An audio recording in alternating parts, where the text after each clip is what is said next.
Hey, Oakwood small groups. Hey, as you gather together tonight, we are in 2 Corinthians chapter 12, 7 through 10. And as we're looking at that, let me read this. Just listen. You can read it again as a group, but I just want you to go to this part. Paul says this, "To keep me from becoming conceited, because of these surpassingly great revelations, there was given to me a thorn in my flesh, a messenger of Satan to torment me. And 3 times I pleaded with the Lord to take it away from me.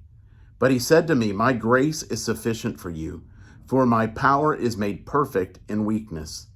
Therefore, I will boast all the more gladly about my weaknesses, so that Christ's power may rest on me. That is why, for Christ's sake, I delight in weaknesses, in insults, in hardships, in persecutions, in difficulties. For when I am weak, then am I strong.'" Now, there's some ideas about this problem, difficulty, thorn in Paul's flesh. In Galatians chapter 4, 13 through 15, Paul talks to the church about, "I know that you would give me your eyes."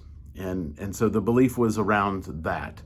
In that same book, in chapter 6:11, he also says, "Look at my large handwriting."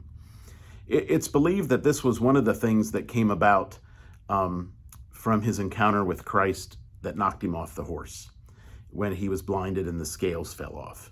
Now, we don't know that, but even the idea with that may be it. But even if it's not, the real point is this.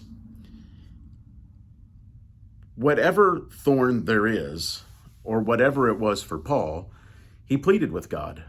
And God's answer was not just no, but that I'm using it. I'm using it for something for you, to let you know that when you're at your weakest, then I'm at my strongest. And so Paul says that that's where he takes his strength, right? That's where he has his hope. And it leads us to a couple of videos ago where we were talking about the part where Paul talks about jars of clay. And in this, Paul basically is saying, in the weakness of my body, in the weakness of the things that I struggle with, and those things that I just can't seem to get right, in these places that keep driving me back to you, right? He says, God is saying to him, it's in your weakness that you will find my strength. And so Paul says, then I'm going to know that I'm going to relish, or at least understand or be encouraged in my difficulties and my weaknesses. That's where I'll boast, because that's where Christ will be the greatest. Not where I'll be the greatest, but where Christ will be. So it brings up the question, as you read it again, look at it, listen to it. It just brings up the question, what might that be for me, for you? What might that be? What struggle? I just wish I didn't have to deal with this struggle. It may be something physical. It may be something that's a hardship of some sort. It may be something that we have to do. But maybe it's driving us to Christ. And maybe, even though it doesn't seem like there's any value or purpose in it, maybe God is doing something in it to reveal himself. And it's in this weak point that he wants to be strong in our life, or rather he is strong in our life. And we just need to know that, and not to be discouraged in those points where we feel the weakest, but know that that's where Christ is the strongest. We like to do it on our own. We don't like to need help. We don't like to have to impose or feel like we're a burden.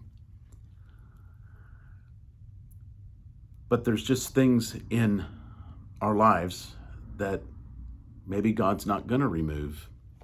And we're going to, like Jacob, walk with a limp, and like Paul, perhaps have trouble with vision or something else. But whatever it is, know that God is working through it and through you to his glory and in his strength.